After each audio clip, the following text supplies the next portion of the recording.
Welcome back. BRS మాజీ మంత్రి హరీష్ రావు మెదక్ జిల్లాలో పర్యటిస్తున్నారు. ఈ సందర్భంగా జహీరాబాద్ లో బీఆర్ఎస్ సర్పంచ్ల ఆత్మీయ సమ్మేళనం కార్యక్రమానికి హరీష్ రావు హాజరయ్యారు. మాట్లాడుతున్నారు. లైవ్ లో చూద్దాం.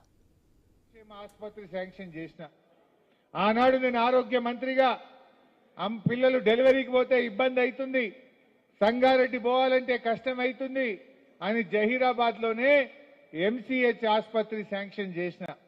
కానీ ఈరోజు ఏమైంది? 2 ఏళ్ల కాంగ్రెస్ గవర్నమెంట్ వచ్చి అక్కడనే ఆగిపోయింది. అప్పుడు బీఆర్ఎస్ గవర్నమెంట్లే స్లాబులు పడ్డాయి, బీఆర్ఎస్ గవర్నమెంట్లే గోడలు పెట్టినాం. 2 साल हो गया, जाए वही है। वो दवाखाना का काम आगे जा रहा नहीं। 2 साल से क्या कर रहा कांग्रेस?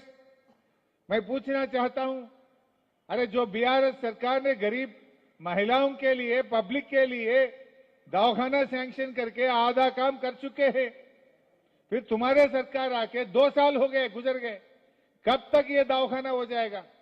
तो दवाखाना बंद करते, संगमेश्वरा प्रोजेक्ट बंद कर देते, हर कुछ बंद कर दे रहे। किसानों को रैतु बंधु पथकम 2 बार दिए, 2 बार बंद करे, बोनस 1 बार दिए, 1 बार बंद कर दिए। अब बिजली కరెంట్ ఎన్ని గంటలు వస్తున్నది? ఊర్లలో రైతులకు 12 గంటలు 13 గంటలు కూడా వస్తలేదు. సాయంత్రం 5 గంటలకు 6 గంటలకు పోతే మళ్ళా పొద్దుగాల 3కి 4కి వస్తున్నది కరెంటు. అవునా? 4 బజే 4 గంటలకు వస్తుంది, 4 గంటలకు వస్తుంది. సాయంత్రం 5కి పోతుంది, పొద్దుగాల 4 గంటలకు వస్తుంది. అంటే ఎన్ని గంటలు వచ్చినట్టు కరెంటు? 12-13 घंटा, 10 घंटा। कौन सा सब स्टेशन? कोहिर। हमारा बच्चा बोल रहे न्यालकल में, कोहिर में 10 घंटा भी बिजली नहीं आ रहा। అంటే కేసీఆర్ ఉంటే 24 గంటలు వచ్చిన కరెంటు కాంగ్రెస్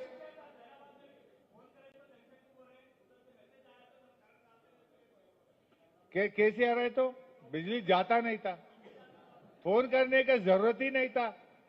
आज फोन करे तो भी नहीं आता, आप धरना करे तो भी बिजली नहीं आता।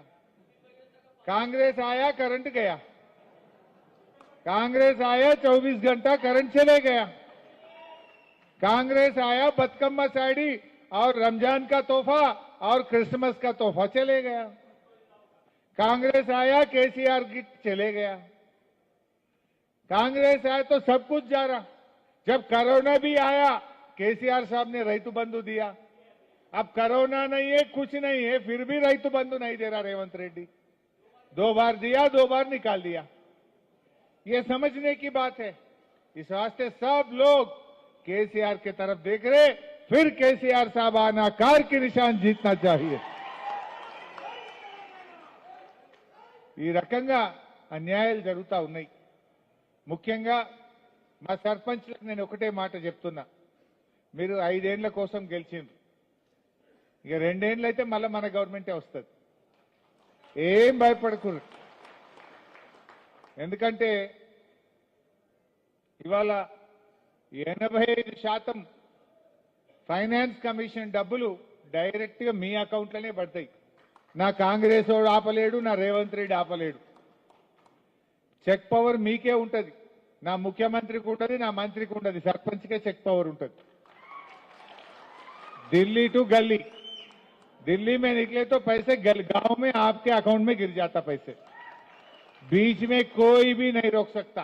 कोई चिंता मत करो आप। पैसे ఎవడు ఆపడు, మా సర్పంచ్ల అకౌంట్లలోనే ఫైనాన్స్ కమిషన్ డబ్బులు 85% మీ అకౌంట్లనే పడతాయి। మంచిగా పని చేసుకోండి, బుగ్గలు వేయండి, నల్లలు వేయండి, రోజు చెత్త ఎత్తిపియండి, గ్రామ పంచాయతీలు అందుబాటులో ఉండండి। ఇంకేమన్నా పెద్ద పెద్ద పనులు ఏమన్నా మిగిలిపోయినాయి ఉంటే మా మాణిక్రావు సాబ్కి చెప్పండి। ఇంకా పెద్ద ఏమన్నా ఉంటే 2 साल అయినాక బీఆర్ఎస్ గవర్నమెంట్ వస్తుంది, నేను వచ్చి కూర్చొని చేపిస్తాను। आप तो 5 साल के लिए जीत गए, 2 साल के बाद अपना सरकार आता, कुछ काम बच गए तो मैं देख लेता हूं, मैं करके दिखाता हूं आपको। अदे विधंगा वहां म्युनिसिपालिटी, हमारा जहीराबाद म्युनिसिपालिटी के लिए 50 करोड़ सैंक्शन करे थे हम। जब माणिकराव साहब, तंजीम साहब, हमारे रवि किरण, हमारे पूरे काउंसलर सब मेरे को पूछे तो स्पेशल फंड केसीआर साहब ने 50 करोड़ जहीराबाद म्युनिसिपालिटी को दिया। कांग्रेस आया 50 करोड़ वापस ले लिए। कैसा लेता तू? क्या मुंह है तुम्हारे को कल म्युनिसिपल इलेक्शन में वोट पूछने का? क्या बोल के आप वोट पूछते? मैं पूछना चाहता हूं, हम हज हाउस भी मंजूर करे थे, शादी खाना भी मंजूर करे थे, वो काम भी आधा में रुक दिया। हज हाउस आधा में रुक गया, शादी खाना भी रुक गया। वो ब्रिज, रेलवे ब्रिज सालों भर से पेंडिंग था। 10 कोटी से रेलवे ब्रिज जहीराबाद में बीआरएस सरकार ने करके दिया है। ఇంకా గమ్మత్ ఏంటంటే రైల్వే బ్రిడ్జి కట్టింది బీఆర్ఎస్, బసవేశ్వర స్టాచ్యూ కట్టింది బీఆర్ఎస్, రేవంత్ రిబ్బన్ కత్తిరించిపోతాడు వచ్చి. అరే మొన్న వచ్చిండు రేవంత్ రెడ్డి, ఒక్క రూపాయి ఇచ్చినాడు జైరాబాద్ కు? ఒక్క రూపాయి ఇచ్చిండా? जब भी केसीआर साहब आए जहीराबाद में पैसे देके गया नहीं। మాణిక్యరావు అడుగుతుండే కేసీఆర్ వరాలు గుల్పిస్తుండే. యాదుకుందా మీకు? ఒక్కొక్క ఊరికి 25 లక్షలు ఇచ్చిండు, మండలానికి 1 కోటి రూపాయలు ఇచ్చిండు, జహీరాబాద్ కు 50 కోట్లు ఇచ్చిండు కేసీఆర్. రేవంత్ రెడ్డి వచ్చిండు, ఒక్క రూపాయి ఇచ్చినాడే? ఇయ్యలే కానీ వచ్చినే తీసుకపోయిండు. ఏది జహీరాబాద్ పట్టణానికి కేసీఆర్ ఇచ్చిన 50 కోట్లు లావట్కపోయిండు వాపస్.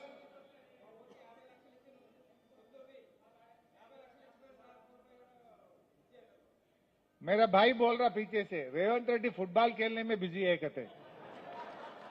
बेटा तू फुटबॉल खेलते ही रहो, 2 साल के बाद पूरे तेलंगाना के अवाम आपको फुटबॉल खेलेंगे, हम सब मिलके आपको फुटबॉल खेलेंगे बेटा, छोड़ते नहीं। तुम्हारा क्यों जीता है फुटबॉल खेलने के लिए?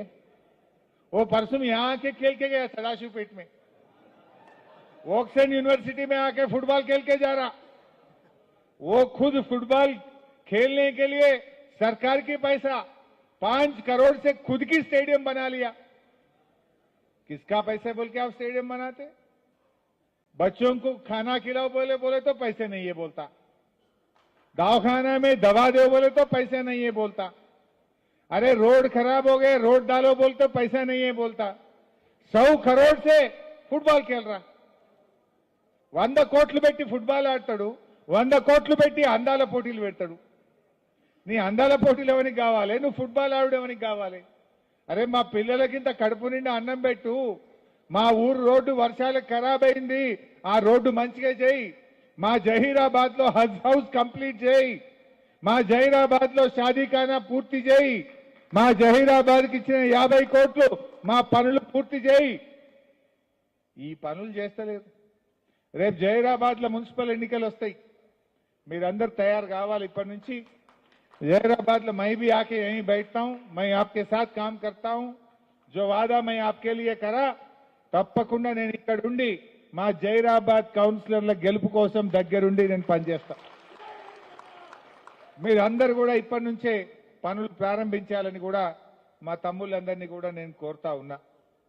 మరి ఇకపోతే మా సర్పంచులు మిమ్మల్ని ఆశ చూపుతుంటారు, బెదిరిస్తుంటారు, భయపడకండి, నేనున్నా మీకు.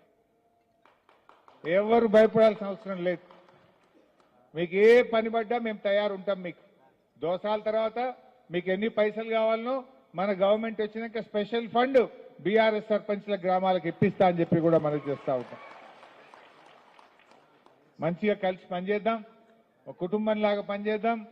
మరి మీరు కూడా ప్రజలకు అందుబాటులో ఉండి మీరు మంచి పేరు తెచ్చుకోండి, మన పార్టీకి కూడా మంచి పేరు తీసుకురావాలని నేను మీ అందరినీ పేరు పేరున కోరుకుంటూ జై తెలంగాణ. ముందుగా ఒక్క విషయం, రేపు క్రిస్మస్ పండగ, ముఖ్యంగా మా క్రైస్తవ సోదర సోదరీమణులందరికీ advance happy Christmas, merry Christmas.